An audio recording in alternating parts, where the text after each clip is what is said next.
Au début de notre mariage, il y a Élisée Beau qui est arrivé à l'église et qui est venu donner son témoignage de vie. On a été touchés par son témoignage et on était convaincus que le Seigneur nous appelait au ministère, mais on ne savait pas quoi, de quelle manière, comment.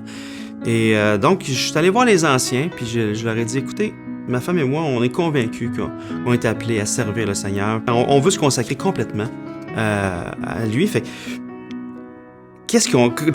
quel chemin on pourrait prendre? Ils m'ont convoqué sur le Conseil des anciens. Ils m'ont dit, François, es-tu prêt à investir dans ta formation? De peut-être même être appelé à quitter par la foi quelques jours de travail pour étudier. Fait que là, je dis oui, vraiment. Je dis, ouais, ce que vous me dites là, c'est ça que je vais faire. Fait que tout de suite, je suis allé voir mes patrons, je dis, je vais vous quitter pendant une journée parce que je vais étudier. Et c'est là que Jean-Pierre et moi, on entend parler de la bourse Sambec.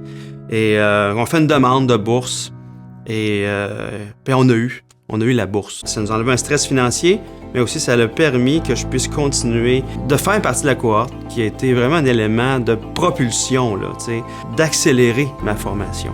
À toutes les fois que quelqu'un fait un don à la fondation se sert de ça pour bénir un étudiant. Mais vous savez pas ce que l'étudiant va devenir. C'est par la foi que vous le faites, c'est par la foi que la fondation le fait, c'est par la foi que l'étudiant étudie, mais en même temps, Dieu fait des grosses choses au travers de ça, parce que l'étudiant, retourne dans son milieu, peut amener une église à être une bénédiction pour les gens de la ville et peut-être même éventuellement une bénédiction à grandeur du Québec.